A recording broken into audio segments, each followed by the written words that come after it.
بسم اللہ الرحمن الرحیم۔ قرآن و حدیث کی روشنی میں جنات کی تعریف کا خلاصہ یہ ہے کہ ایک ناری مخلوق جو مختلف شکلیں اختیار کرتی ہے۔ جنات کی کوئی ایک شکل مخصوص متعین نہیں ہے۔ انسانوں کی طرح جنات بھی احکام کے مکلف ہیں۔ بعض کافر اور نافرمان ہیں۔ ان میں جو شرکس ہیں وہ شیطان کے معاون و مددگار ہیں اور انسانوں کو گمراہ کرنے میں ابلیس کا ساتھ دیتے ہیں۔ جنات کا انسانوں کے پاس آنا کئی نصوص آیات و احادیث سے ثابت ہے اور ہر زمانے میں جنات کے انسانوں کو پریشان کرنے کے واقعات اتنی کثرت سے ہوتے ہیں کہ ان کا انکار مشکل ہے۔ حضرت ابو دجانہ رضی اللہ تعالیٰ عنہ فرماتے ہیں، میں نے نبی کریم صلی اللہ علیہ وسلم کی خدمت میں عرض کیا، یا رسول اللہ صلی اللہ علیہ وسلم، میں اپنے بستر پر سوتا ہوں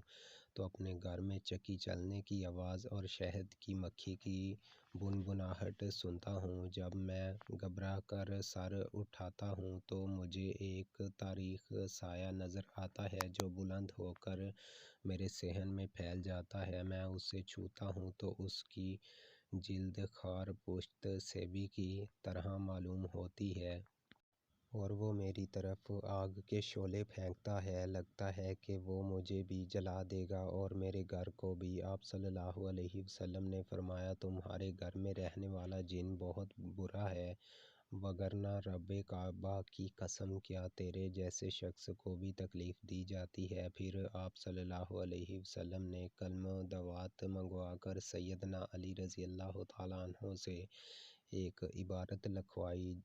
اس کے بعد ابو دجانہ رضی اللہ تعالیٰ عنہ فرماتے ہیں، میں اسے لپیٹ کر اپنے گھر لایا اور سر کے نیچے رکھ کر رات کو سو گیا۔ ہمیں جلا ڈالا اور میں ایک چیخنے والے کی چیخ سے بیدار ہوا۔ کوئی کہہ رہا تھا، اے ابو دجانہ، لات و عزیٰ کی قسم، ان کلمات نے تمہیں، تمہارے نبی کی قسم، نامہ مبارک یہاں سے اٹھا لو، ہم تیرے گھر میں آئندہ نہیں آئیں گے۔ ایک روایت میں ہے، ہم نہ تمہارے اعزاء دیں گے، نہ تمہارے پڑوسیوں کو اور نہ اس جگہ والوں کو جہاں یہ خط مبارک ہو۔ ابو دجانہ رضی اللہ تعالیٰ عنہ فرماتے ہیں، میں نے جواب دیا، مجھے میرے رسول کے اس حق کی قسم جو اللہ نے مجھ پر واجب کیا ہے، میں اس کو یہاں سے نہیں اٹھاؤں گا جب تک کہ میں رسول اللہ صلی اللہ علیہ وسلم سے مشورہ نہ کر لوں۔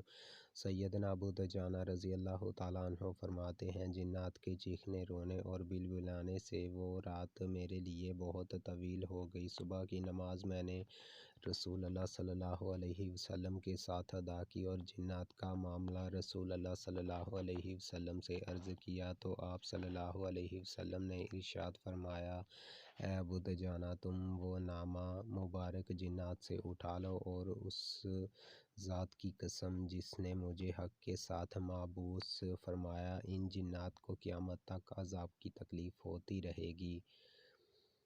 اس خط کا ترجمہ کچھ اس طرح ہے کہ نامہ حضرت محمد صلی اللہ علیہ وسلم کی طرف سے ہے جو اللہ رب العالمین کے رسول ہیں۔ ان جنات کے نام جو انسانی آبادیوں میں داخل ہوتے ہیں، رہائش پذیر ہیں یا زیر بن کر آئے ہیں، سوائے ان کے جو رات کے وقت آتے ہیں خیر و بلائی کے ساتھ۔ امام بدر، یاد رکھو، ہمارے لیے اور تمہارے لیے حق میں بڑی گنجائش ہے، بس اگر تم فریفتہ عاشق ہو یا فاسق و فجور میں گھسنے والے، فاسق و فاجر ہو یا باطل کی رغبت رکھنے والے ہو، بہر صورت یہ کتاب الہی ہم پر اور تم پر ناطق ہے حق کے ساتھ۔